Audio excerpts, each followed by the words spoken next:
Você lembra dessa música? Será que tem outra garota apaixonada como eu? Que está só esperando a hora de dizer adeus. Vamos bater um papo com um fenômeno nacional. Cantora, influenciadora digital e empresária. Estou falando de Sâmia Maia e você vai ver de um jeito que nunca viu. Estamos em um dos cartões postais de João Pessoa, no Centro Cultural São Francisco, onde será nossa entrevista.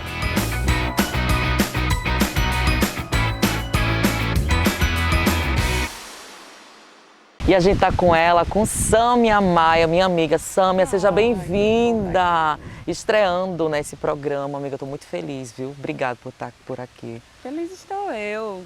A primeira entrevista que eu concedi a Matheus, a gente estava na faculdade ainda. Ave Maria, 2012, amiga, deixa abaixo! Gente, tanto 2012. tempo. Ave Maria, faz 10 10 anos que eu me anos. formei. 12 anos na nossa entrevista, faz muito tempo, né? Muito tempo Verdade, que a gente se conhece. amiga, verdade. Olha que coisa boa, né? Verdade. A gente tá aqui firme e forte. E a amizade só aumenta e a admiração Deus. também, né? Amiga, eu tava pesquisando um pouquinho sobre a sua vida. A gente é amigo, mas tem coisas que a gente não sabe de tudo, né? E eu queria saber, Sâmia, em relação à sua infância, que muitas vezes a gente vem falando um pouco da sua carreira, da adolescência e tudo mais, mas eu queria saber um pouquinho de você como criança.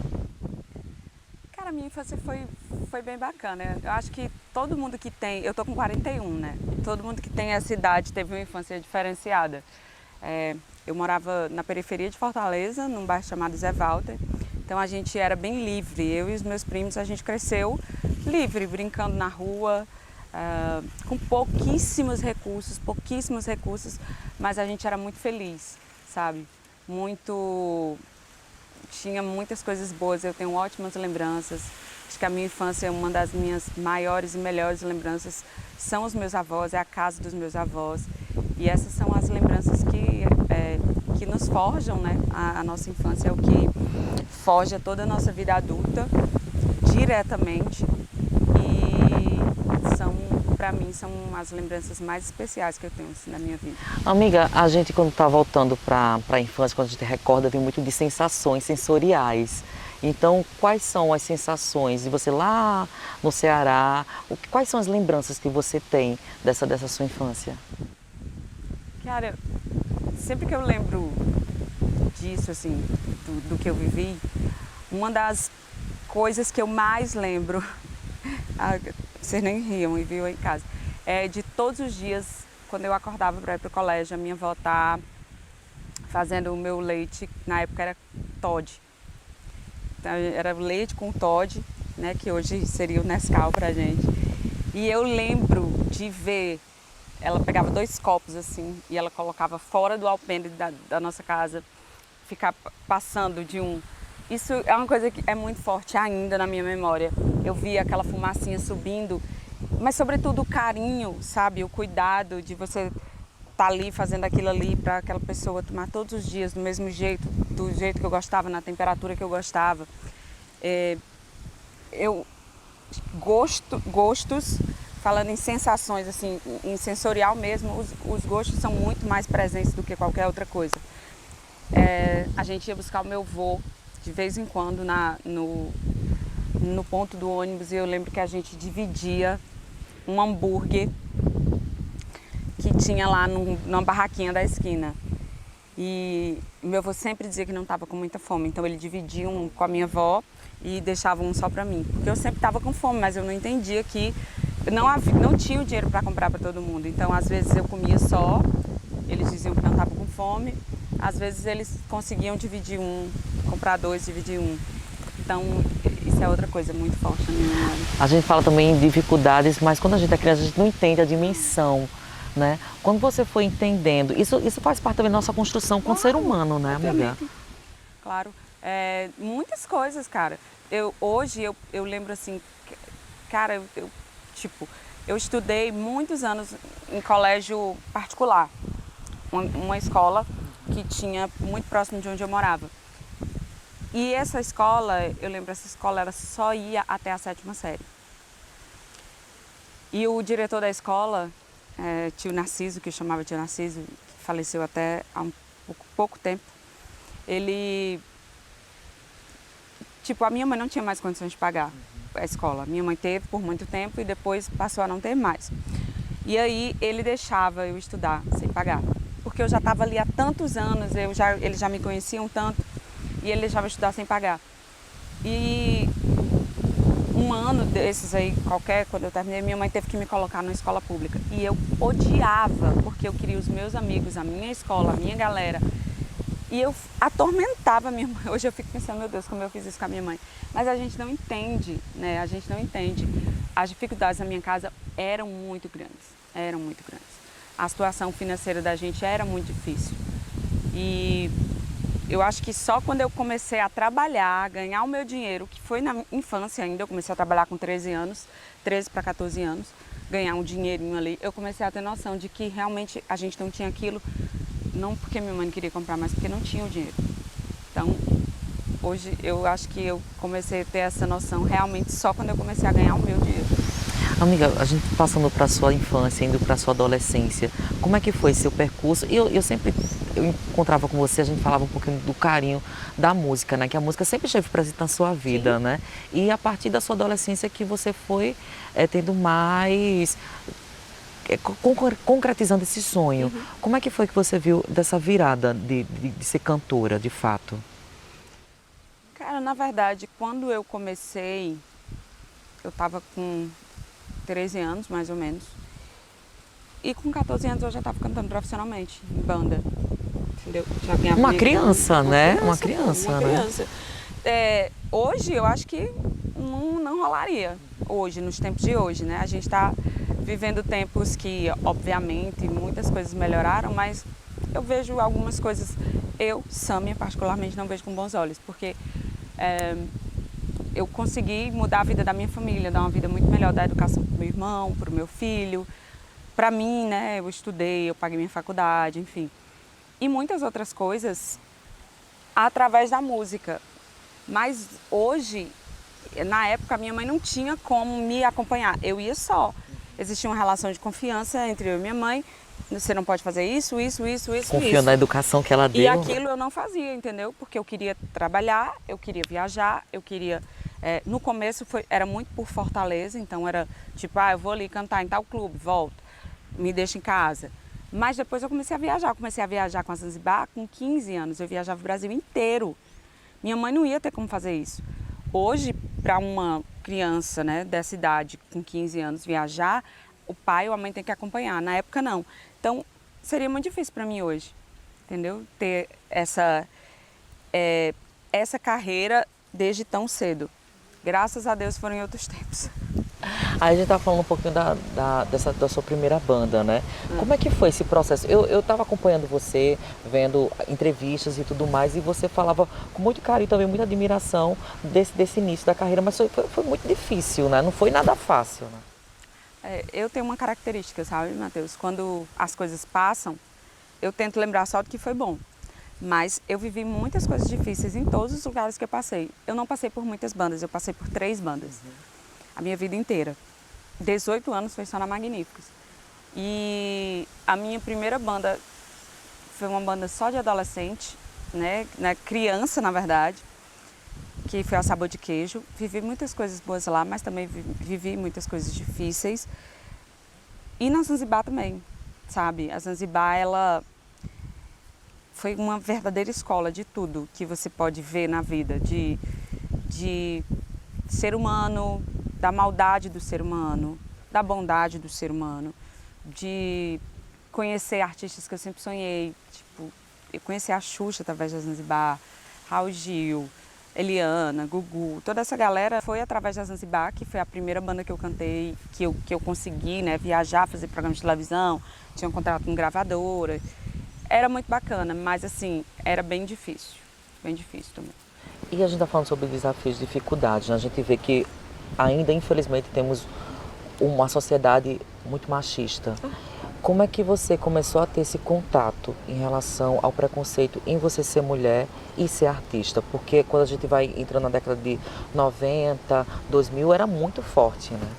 Muito forte. Eu lembro que pessoas da minha família diziam, eu ouvia, dizia a minha mãe, essa menina vai virar rapariga, porque cantora de forró é tudo quenga. dançarina. Hoje é muito mais fácil cantar, como a galera ganha muita grana com isso, e mesmo que não seja muita grana, mas ganha, já é visto diferente, mas na época não, então assim, era muito difícil, as pessoas julgavam muito. Existia um preconceito não só com mulher não, era com homem também, o músico era isso, maconheiro, drogado, não sei o quê, enfim. As pessoas não encaravam isso como uma profissão, e é uma profissão, sempre foi. A música é uma profissão e muito árdua, é muito sacrifício, você abre mão de muita coisa. Você rala pra caramba pra conseguir fazer qualquer coisa que seja, pra chegar, pra mover a sua carreira daqui pra cá. É muita ralação. Mas, graças a Deus, né, como eu falei antes, hoje as pessoas veem a nossa profissão com outros olhos. Ainda tem preconceito? Tem, principalmente com mulher, porque, na verdade, onde existe homem e mulher no mesmo meio, sempre vai existir alguém que tenha preconceito. O patriarcado nesse país é muito forte. Só no país não, no mundo todo. Mas assim, graças a Deus, cada vez mais mulheres vêm ascendendo aí e ocupando seus espaços devidos. Ai, que coisa boa. Amiga, a gente saindo dessa sua segunda banda, me fala como é que foi. É uma pergunta clichê, né? Essa sua ida para Magníficos. A Magníficos já existia, né, nesse período com Valquíria e tudo mais, mas como é que fez esse convite? Magníficos já fazia sucesso há 5 anos. Pouco tempo, né? É pouco tempo. Se você for comparar que hoje a banda tem quase 30, né? 5 anos era pouco.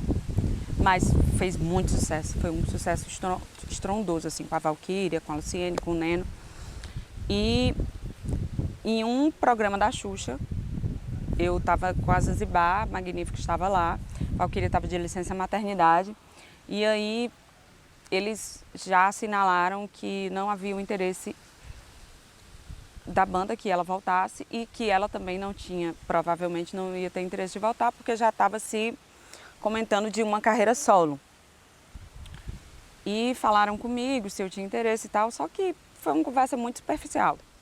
Voltei para o Ceará, morava em Fortaleza na época, voltei para o Ceará e uma amiga minha que dançava na Zanzibar, nesse dia, foi convidada para ir para Magníficos dançar. E quando ela chegou lá, ela junto com o gerente me ligaram, que realmente iam precisar de uma cantora, independente de Valquíria voltar ou não, ele queria outra cantora. E queria muito que eu fosse fazer um teste.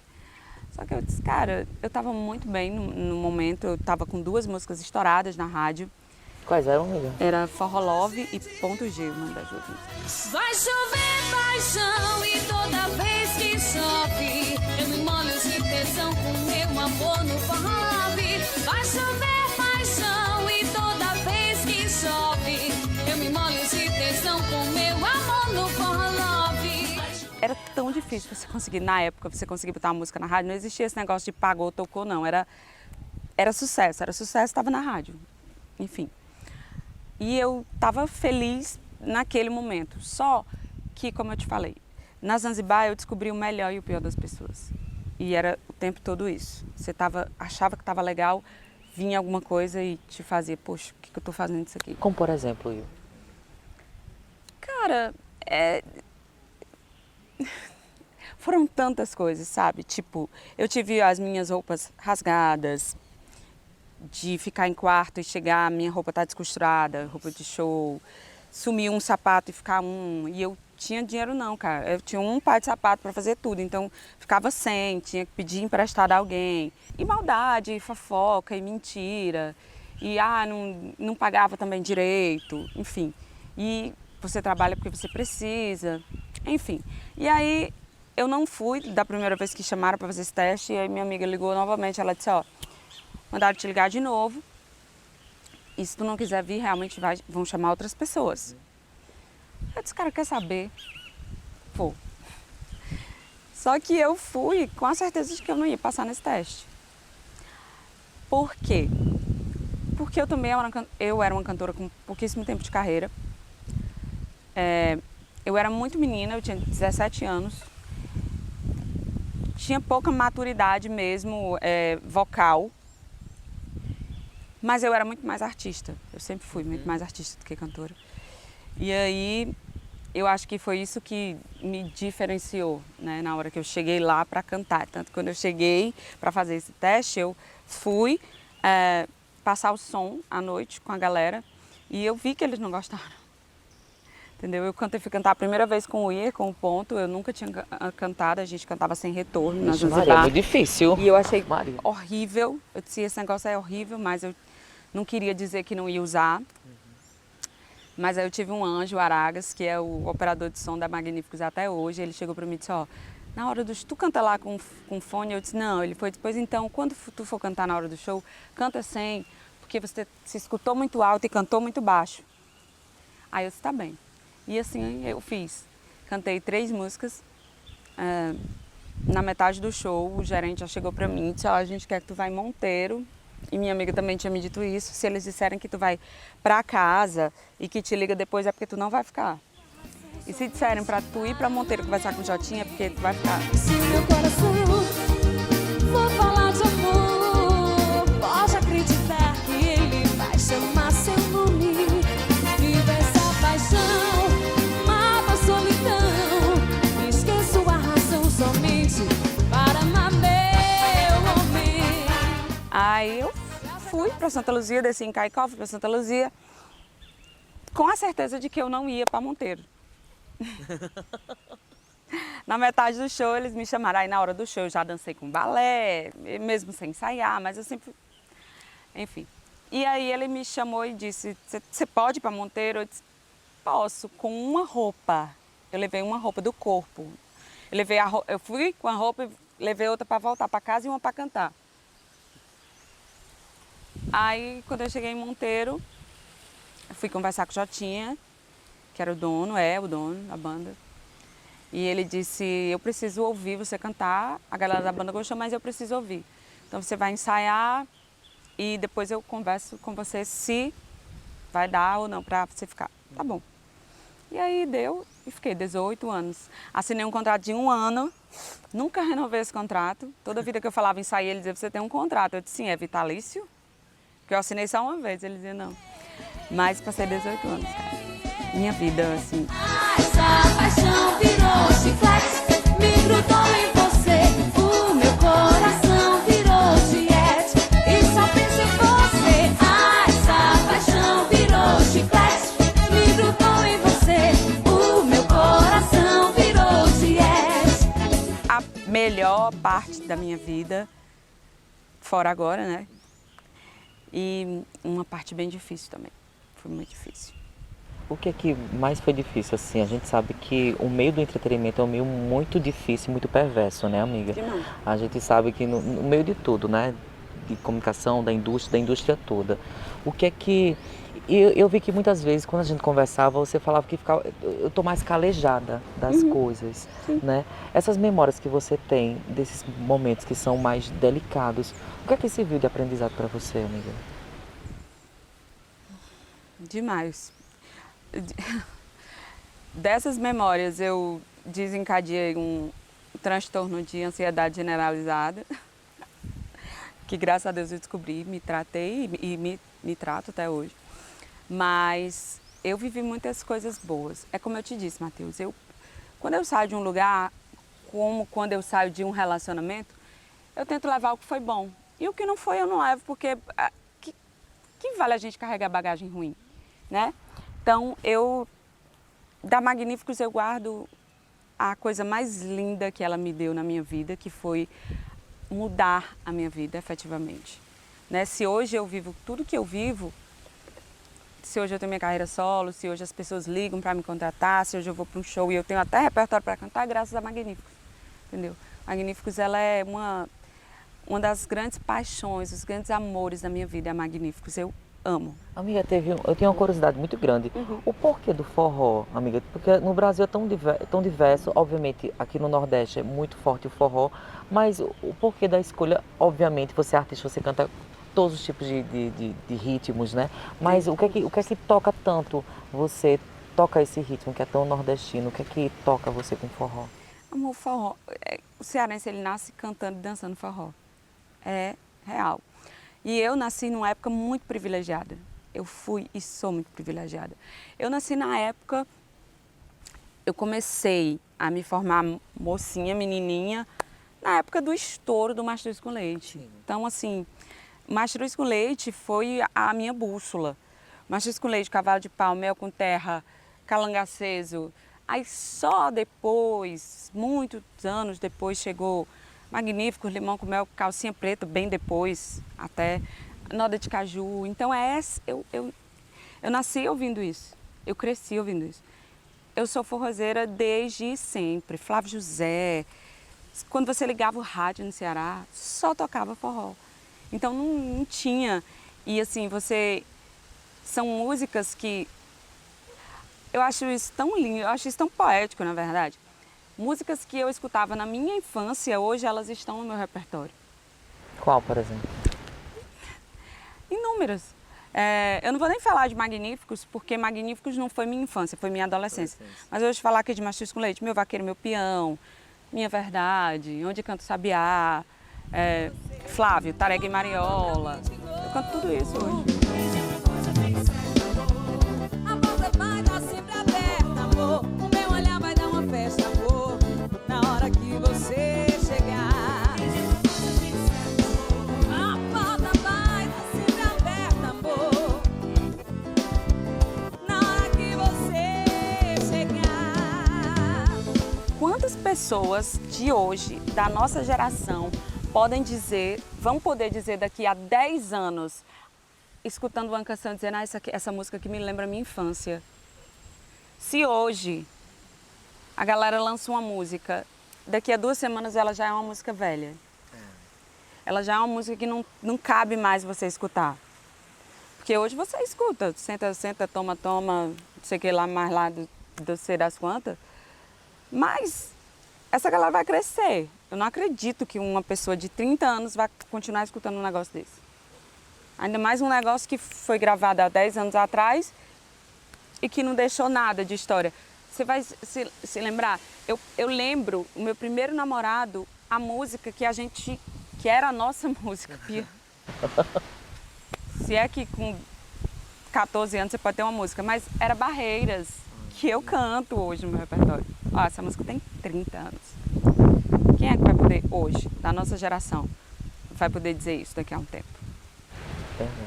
Do nosso meio de forró, acho praticamente impossível. É tanto que a galera agora está fazendo o caminho inverso. E eu me orgulho muito de nunca ter feito o reverso, porque é muito fácil hoje, que não está emplacando mais nada, chegar e dizer, eu vou cantar o forró, vou isso e aquilo. Mas, cara, o forró, ele nunca foi embora, não. Apenas alguns artistas pararam de tocar o que é bom e foram tocar músicas para estourar, para fazer sucesso, para alimentar o mercado. Mas tem gente, eu e muita gente, a gente continua tocando forró e continua. E a gente vai encerrar a nossa primeira parte da nossa entrevista com Sâmia Maia, mas na próxima semana tem mais. Eu achei que tudo de ruim que eu pudesse viver com o ser humano, eu tinha vivido em banda, mas eu vi coisas muito piores na televisão. Tu toparia pro Big Brother, para algum reality show, a Fazenda e tudo mais? Na hora. Já pensou em alguma vez em relação de parar? Muitas vezes eu pensei.